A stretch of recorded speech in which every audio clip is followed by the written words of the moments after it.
Hey guys, and welcome back to this channel. In this video I'll be showing you guys how you can gradually turn your colorful videos to like a black and white video. You can do this the other way around as well.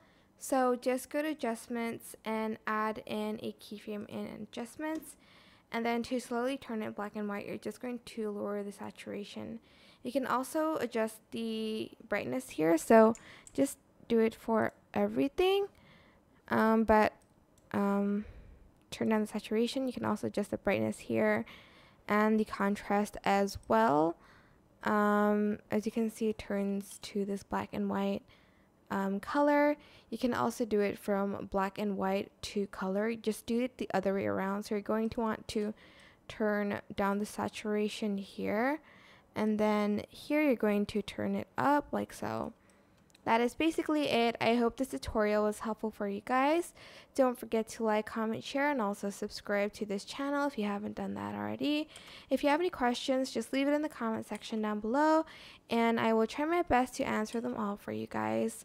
And if you found this video helpful, please click the thanks button above the description box down below. Thank you so much for watching. Bye!